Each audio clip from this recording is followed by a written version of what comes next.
Alright, today's video is going to be on the DZ35, which is the one on the left there. I made some new prongs for my pressure fuse, and I'll talk about this one here at another time. Anyway, so I'll explain this one here a bit.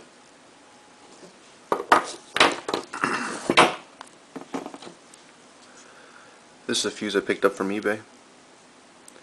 It is the DZ35, as I said. It's the anti-tank fuse from the same year of, I guess, coming up with the idea as those two there that you just saw. This here takes about 80 kilograms to set off, which is why I won't be doing a test for you with a primer in it. I will show you how it works though. There was a screw in there. The thing was partially eaten up, so I ended up having to drill it out. It just holds the base onto it without, so it doesn't turn. Anyways, what I'll do is I'll take it apart and I'll show you how it works inside.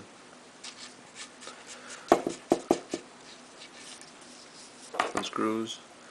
In here there's a spring with a bearing like in the other one. You might see the bearing hole over there. The spring was rusted completely to the point where it just wasn't a spring anymore, and I've yet to get the bearing out, but it's still in there. Anyways, I'll replace that spring eventually so that this will stay in place. So first thing is you usually have a tool that you would use to unscrew this. I've already done the hard work. This is just a little cap to prevent things from getting inside. Anyways, you unscrew this.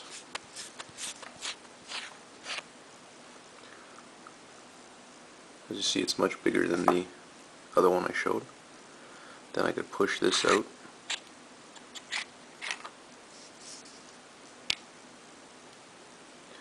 There's an actual washer in there, a material washer, which keeps the water out of it. It's in very good condition, the inside of this thing here. No rust. This is the plug that holds the striker that's in there. I'll disassemble it next. Alright, so the spring has no, it's not holding anything right now. It's at its maximum elongation. So I'll just push this through here. One came out, and I'll release this. The bearings are the same size bearings, and I'll put them over here.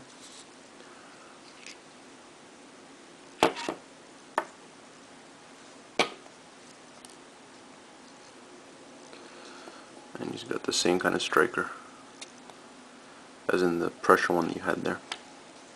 Once again, it works just by the ball bearings being held in by this,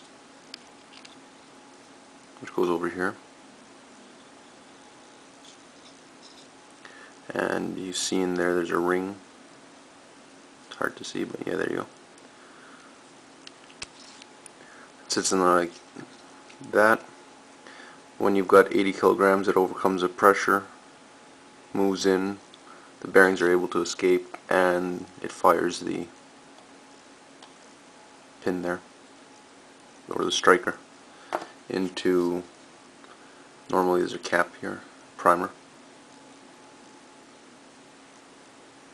Primers are just like shotgun primers. I've used them before, except I'll go get it for you.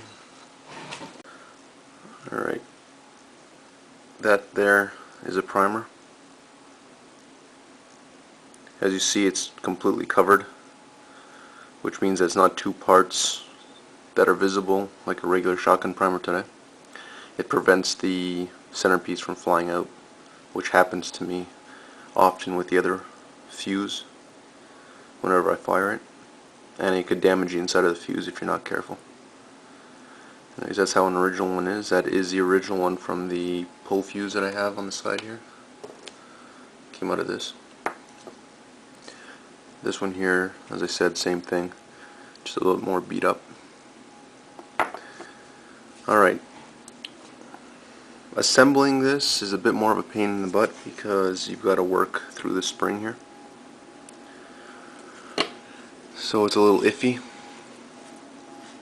To start with, you have to put the striker in because you're going to need the spring there to hold the ball bearings so they don't fall. It's important to keep the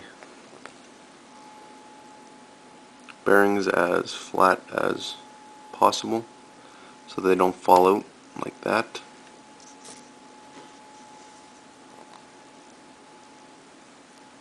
Alright, let's try this again. Make sure you know it's flat like that. And push.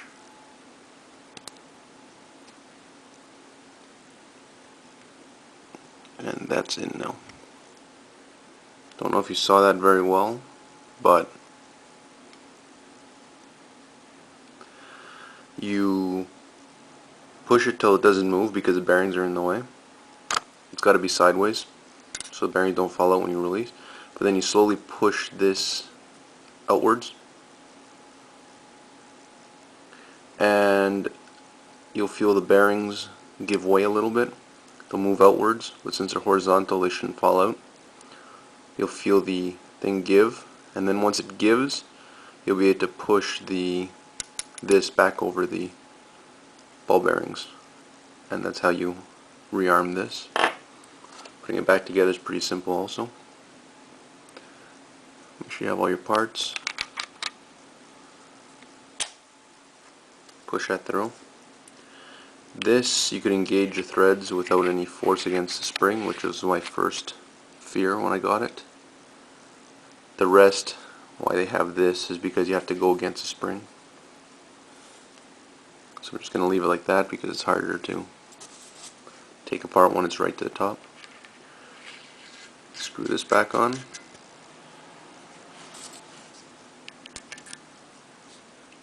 Put this back in.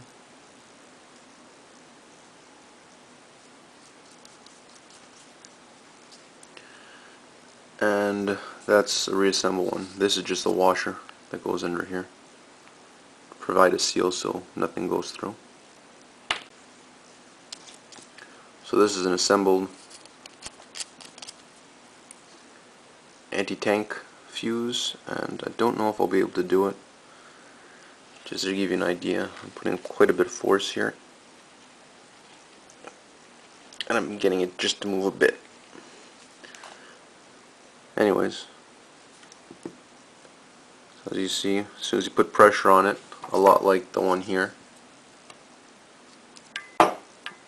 it'll release the striker and fire the primer. So this one here takes about 7 pounds to push, and you can see pretty easy, 5 to 7 pounds. My springs are a little softer because it was rusted. This one here takes 80 kilograms, which translates into about 176 pounds of force to get it to fire. This means that typically, yes, a person could set one of these things off, but it's much less likely that they would. And usually it's a vehicle rolling over it, whether it be a tank or a truck, that would set it off. Anyways, I hope you enjoyed this video. As I said again, I'm not an expert on any of these. I got into collecting a few of them because I like how they work and I like bringing them back to working condition. there are better people out there if you're looking for information. Lots of good forums for it. All you have to do is look up the name of the mine in that, and you technically could find lots of resources on it. Fuse names, whatever.